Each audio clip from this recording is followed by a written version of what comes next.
Hi everyone, welcome to my recent reads February part 1 wrap-up video. We'll decide what I'm going to call it when I post it. But to give you some backstory, I read a lot in January, so far the beginning of my February has been a little slow. I think I burnt myself out on reading a little bit in January. Mostly I burnt my eyes out, like physically, they're so dry. I've been doing this again this year and I really like this, and so this is sadly what my February looks like. As you can tell, this is what the January looks like. So much different. But I've read 6 things so far in February. 2 of them left over from January that I didn't end up wrapping up in time. And then the rest are all for Blackathon, which is being hosted by Jessie from Danez Books and Lauren from... I'm so sorry, I totally just blanked on the channel name. I'll link both of them below and the Twitter and everything, so you can check it out if you want to.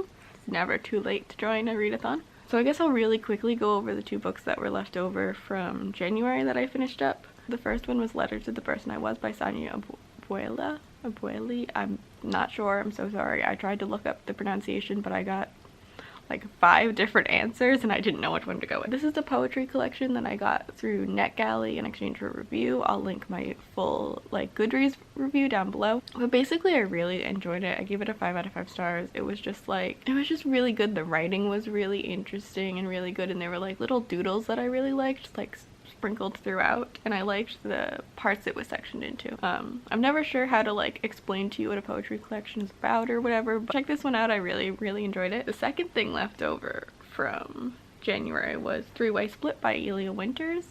I was reading this for one of the Romanceopoly challenges. I think the one set in a place you've lived, because this is set in Massachusetts. I'm from Massachusetts. I'm currently living in Rhode Island. For some reason it was really hard to find something I would be interested in that was set in like a local area, so I'm glad I didn't even realize this was set in Massachusetts. Yeah, well then I can read that for this prompt, because I had no idea what I was gonna read. And if you're confused about Romanceopoly, I'll link the website in the description box below, but it's basically a year-long reading challenge. Next we'll talk about Motor Crush Volumes 1 and 2 by Brendan Fletcher and Cameron Stewart. I think I gave Volume 1 3 stars and Volume 2 4 stars.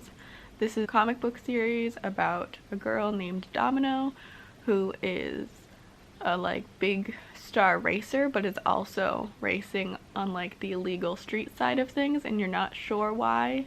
You're not at first sure why she's doing both of them, and then like stuff starts coming out. It's very interesting. It's weird. The art is gorgeous. The characters are wonderful. I loved her like dad and her friend slash ex. Like I loved all of the characters. I also really liked Domino herself too. She was a lot of fun. I would definitely recommend checking this out.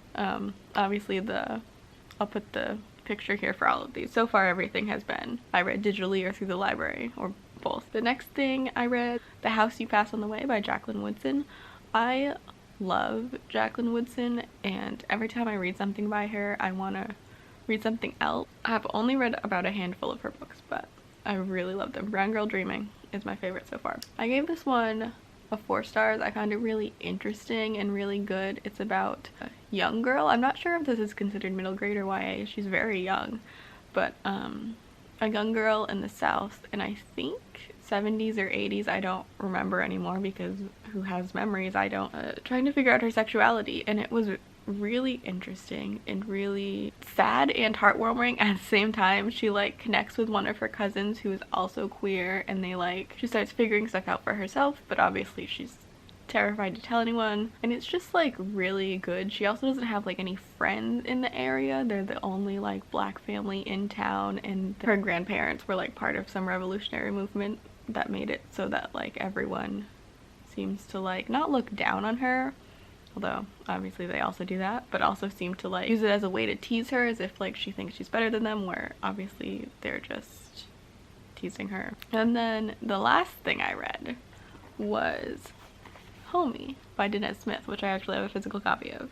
I really enjoyed this poetry collection. It was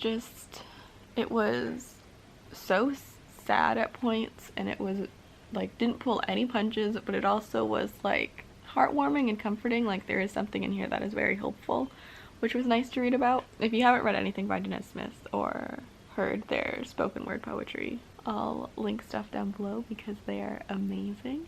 And so far, that's all I finished this month. I'm also currently reading a short story collection by Nyla Hopkinson, which I'm loving, and Slay by Brittany. I don't remember their last name, I'm so sorry. But I'm really loving Slay. It's really good so far. I'm only like 100 pages in. The story's really starting to pick up, and it's just really making me just like so sad for the main character in ways, because like she's just taking on all of this like blame and guilt and all of these things that like I just want to be like, hey, it isn't your fault. I want to just give her like I don't know, she needs like a hug. Anyway, that's it from me today. I hope you enjoyed watching. Please let me know what you're currently reading or have just finished in the comments down below, and I will see you again next week. Life Before Death Radiant.